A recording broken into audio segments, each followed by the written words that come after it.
He's back with us for a Monday morning. Daisy Thomas. Hello, Yes, top of the morning, family. How are we? You look amazing. I agree. You have come up an absolute treat. I tell you what, I heard you call me 55 on the I way in. was You joking. get genuinely stuff, you mongrel.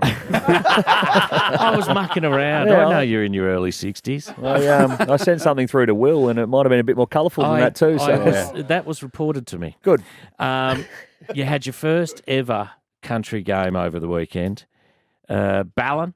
Balan, yes. Balan, Call is it that what how you we will. say it? How'd you go, mate? You were a full forward, and I'm imagining you didn't get outside that little square right in front of the goal. No, well, we joked last week that I wasn't going to leave the 50, and I got caught up. I left it 3 times. Oh, my God. That was The quarter moment. time, half time, and getting off at the end of the game. So, no, it was a fun game. I thought in the first 5 minutes I was going to take a genuine blowtorch to the Bland Footy Club. I got a ball from about 20 out, broke 15, got to 10, and then kicked a point, which was Unfortunate. quite the laugh for the locals having a couple of Oh, they bruises just in would've the forward loved it, pockets. mate. And then about maybe 30 seconds later, I just took a nice pack mark, wheeled around from 40 into the breeze, and the big full forward, the big dopey full forward, decided that he would touch it through. Oh, just pushed really? his man out of the way, and thought, I want to have a piece of this right at the last minute. Tried and to mark it. dropped it across the line. Oh, So brilliant. I learned his name was Trent. Who was that? That's Trent. Trent, you're an idiot. That's not This what is you about said. me, Trent, not you. And so then, how'd the body pull up afterwards? Well- It must have been fairly sore, I would have thought. The beauty of country footy is that they did have an ice bath, which I politely declined. They used to pay me $750K, and I still wouldn't get no, so they won't get me for a one down there. No, the body is sore, really Yeah, sore. really sore. We got to have a couple of sherbets after, and the great Yabby races down there at Balan, and Yeah. then I had to drive across to Torquay. Thankfully, Natasha was down there, so she drove me across. And then Mother's Day yesterday into the footy, and I am moving like a crab at the minute. You haven't had a chance No, to do your rehab. Absolutely none. No, I might go to rehab after this, actually. What's your rehab look like these a days? facility in Byron. See, that's good gear. Yeah. He's very happy with himself. That's a real crisp one for a Monday morning.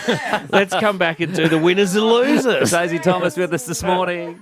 What winners and losers from the weekend, Daisy? What did you like? What did you not like? Well, I didn't catch a whole lot of Saturday football because I was too busy trying to play it myself. Trying Yes. was the key word there. But I'll start with the winners, the D's, of course. 9-point victory against the Swans. They go to 8 and zip, if you don't mind. Unbelievable. Genuinely unbelievable. that Best is. start since sometime in the 60s. Correct. Yeah, and I don't think even the staunchest Melbourne supporters would have seen this coming. I wouldn't have thought so. No, They'd so- be cancelling snow trips like there's no tomorrow. Obviously, I'm joking. They'll still go to the snow. I'm just banking on a mid-season fall over, which is coming, Melbourne fans. So It enjoy has to Melbourne. happen, doesn't it? Of course it will. It'll be great. The Cats, 63-point winners. And, of course, Jeremy Cameron. They went and sourced him over the off-season. They got him to the footy club. And his past 3 weeks, he's kicked 3 goals, 2, 3 goals, and on the weekend, 6 goals, 2.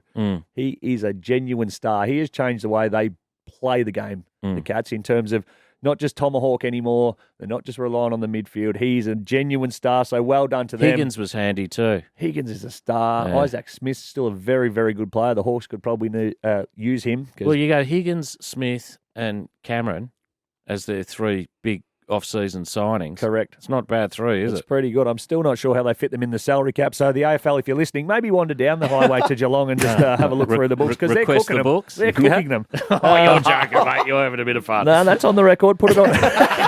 And the big winner of the weekend, a game that was it could only go one way for the Pies, of course. My team, the Pies, against North Melbourne. Yeah. They had nothing to lose if they lost, and And they won. they won. So they can be the biggest winner. 18 points. It wasn't emphatic like we probably would have hoped, but It was a pretty ordinary game of footy. oh boy, wasn't it ever? God, there was some awful skills Yes. on display from both teams. Yeah, but they can be the biggest winner of the week because they sort of live to fight another day. A bit of pressure off Nathan Buckley because if that had lost, it would have been absolute carnage down there. Oh, it's not over for Bucks. Oh no! Or in terms of the It's media just- scrutiny, He's just the having, a, timing week, of he's his having work. a week off the media scrutiny. It'll be, who have they got next week? That's a good question. One without notice, so we don't do that. We move on to the losers. Will find out for us. They've got Sydney at the SCG, so a tough one. A tough one. Yeah. It's an absolute nightmare for them. The losers, I'm going with the Bombers. Now, Yeah. they're trying hard, but they're just not winning. No. So, which is a bit of a pickle. 2-point loss to the Giants on the weekend. They lost to the Blues by 16 points. A couple of weeks ago, they went down to the Swans by 3 points. So, Yeah, they're there or thereabouts. they're trying hard, but just a footy club that's just struggling to get away. The second biggest loser on the weekend was Port Adelaide.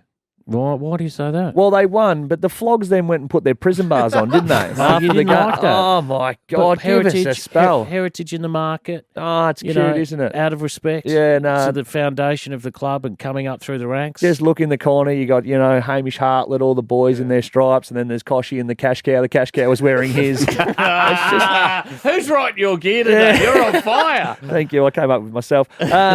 So we didn't like that. And the third biggest loser. Now, I'm not sure if you saw, I had Channel 7 come down and cover my game. And Did they? They put my goal up on Instagram and that's on Twitter. nice. Well, it was nice until every flog who's got a Twitter account just decided to tee off on me. So the biggest loser of the weekend is the keyboard warriors who decided to take it upon themselves. Little old Daisy. Yes, I'm not in the best shape. I'm aware of that. Yeah, Thanks but very you're much. just minding your own business. Well, I'm just a punter now, aren't I? I'm just Exactly. down there, and I was in better shape than 3/4 of the rest of the players on that field. So I've given my biggest loser to all the flogs that took to social media. Good. And had a little clip at me because I didn't like really that. like reading some of those comments. They were quite hurtful. So No, this is it, isn't it? and It's to all any fun of- and games. to any of the big boys out there today or on the work side who are going to get up a little bit of flack for being a bit bigger, go get yourself some KFC and stick it right up 'em. On your Daisy. Great to see you, mate. The Marty Sheargold Show. Triple M.